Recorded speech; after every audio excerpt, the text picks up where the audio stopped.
Okay, here we go again. I'm going to try to read chapter 2 now that I have my glasses.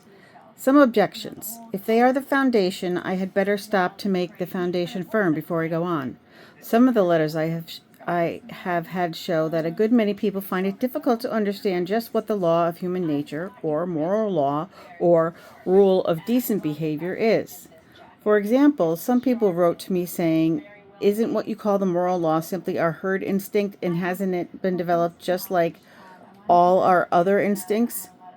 Now, I do not deny that we may have a herd instinct, but that is not what I mean by the moral law. We all know what it feels like to be prompted by instinct, by mother love or sexual instinct, or the instinct for food. It means that you feel a strong want or desire to act in a certain way. And of course, we sometimes do feel just that sort of desire to help another person. No doubt that desire is due to the herd instinct. But feeling a desire to help is quite different from feeling that you ought to help, whether you want to or not. Suppose you hear a cry for help from a man in danger. You will probably feel two desires. One, a desire to give help, due to your herd instinct.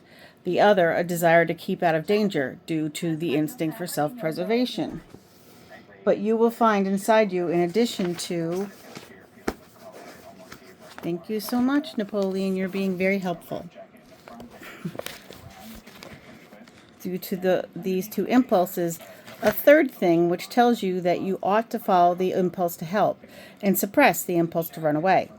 Now, this thing that judges between two instincts, that decides which should be encouraged, cannot itself be either of them. You might as well say that the sheet of music which tells you at a given moment to play one note on the piano and not another is itself one of the notes on the keyboard. The moral law tells us the tune we have to play. Our instincts are merely the keys. Another way of seeing the moral law is not simply one of our instincts is this. If two instincts are in conflict and there is nothing in a creature's mind except those two instincts, obviously the stronger of the two must win. But it is these instincts when we are most conscious of the moral law. It usually seems to be telling us to side with the weaker of the two impulses. You probably want to be safe much more than you want to help the man who is drowning. But the moral law tells you to help him all the same. And surely it often tells us to try to make the right impulse stronger than it naturally is.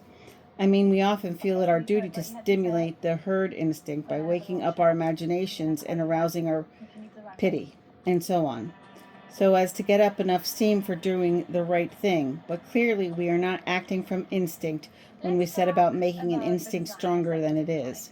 The thing that says to you, your herd instinct is asleep, wake it up, cannot itself be the herd instinct.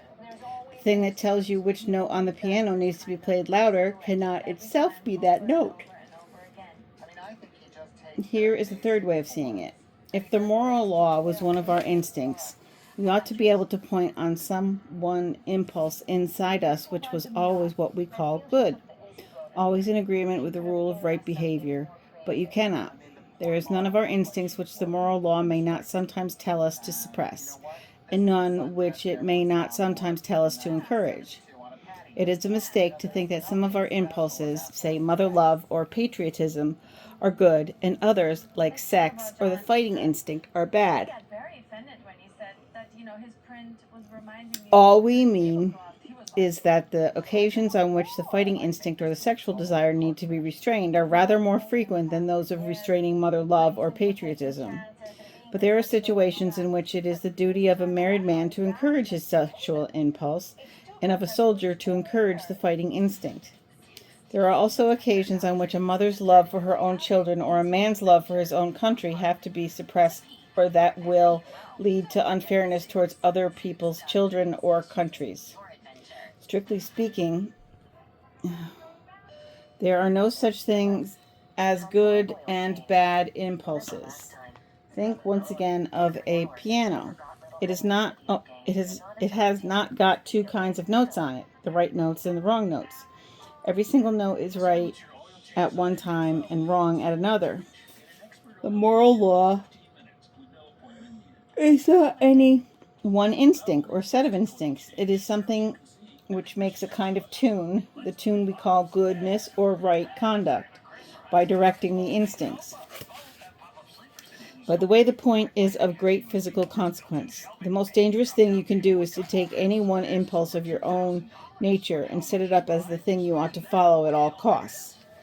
There is not one of them which will not make us into devils if we set it up as an absolute guide. You might think love of humanity is in general was safe, but it is not. If you leave out justice, you will find yourself breaking agreements and taking evidence in trials for the sake of humanity, and become in the end a cruel and treacherous man. Other people wrote to me saying, "Isn't what you call the moral law just a social convention, something that is put into us by education?" I think there is a misunderstanding here. People who ask that question are usually taking it for granted that we have learned a thing from parents and teachers. Then that thing must be merely a human invention. But of course, that is not so.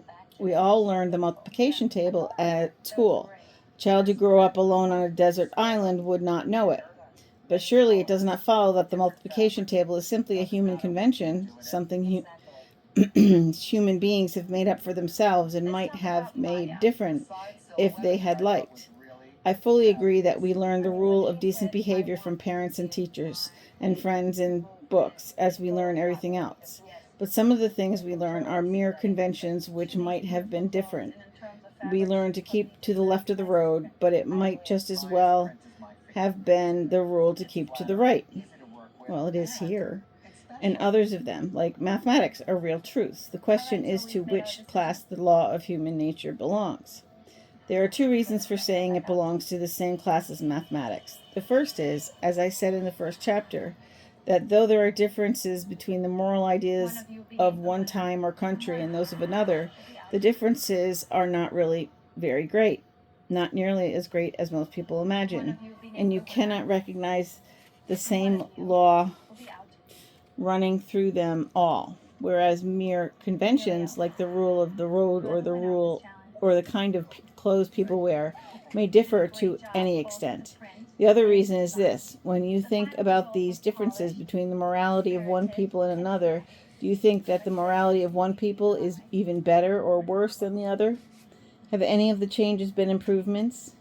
If not, then of course there could never be any moral progress. Progress means not just changing, but changing for the better. If no set of moral ideas were truer or better than any other, there would be no sense in preferring civilized morality to savage morality, or Christian morality to Nazi morality. In fact, of course, we all do believe that some moralities are better than others. We do believe that some of the people who tried to change the moral ideas of their own age were what we called reformers or pioneers. People who understood morality better than their neighbors did. Very well then. The moment you say that one set of moral ideas can be better than another, you are, in fact, measuring them both by a standard, saying that one of them conforms to that standard more nearly than the other. But the standard measures two things, but the standard that measures two things is something different from either. You are, in fact, comparing them both with some real morality, admitting that there is such a thing as a real right, independent of what people think, and that some people's ideas are nearer to the real right than others. Or, put it this way, if your moral ideas can be truer than those of the Nazis, less true. There must be something, some real morality for them to be true about. The reason why your idea of New York can be truer or less truer than mine is that New York is a real place, existing quite apart from what either of us thinks. If when each of us said New York, each means merely the town I am imagining in my own head, how could one of us have truer ideas than the other? There would be no question of truth or falsehood at all. In the same way, if the rule of decent behavior meant simply whatever each nation happens to approve, there would be no sense of saying that any one nation had ever been more correct in its approval than any other. No sense in saying that the world could ever grow morally better or morally worse. I conclude then that though the difference between people's ideas of decent behavior often make you suspect that there is no real natural law of behavior at all, yet the things we are bound to think about these differences really prove just the opposite. But one word before I end. I've met people who exaggerate the differences because they have not distinguished between differences of morality and differences of belief about facts. For example, one man said to me, 300 years ago, people in England were putting witches to death. Was what was that what you call the rule of human nature or right conduct? But surely the reason we do not execute witches is that we do not believe there are such things. If we really thought that there were people going about who had sold themselves to the devil and received supernatural powers from him in return, and were using these powers to kill their neighbors or drive them mad or bring bad weather, surely we would all agree that if anyone deserves the death penalty, then these filthy quislings did. There is no difference of moral principle here. The difference is simply about matter of fact. It may be a great advance in knowledge not to believe in witches. There is no moral advance in not executing them when you do not think they are there. You would not call a man humane for ceasing to set mouse traps if he did so because he believed there were no mice in the house. And that's the end of the second chapter. Okay. So, hope you got up and got going this morning. Assume something came up, or you're sleeping, or something. It is fine. You don't need to call me back. I'm doing this now because I'm about to go to sleep myself. I'm tired. So, I will talk to you at some point. Bye.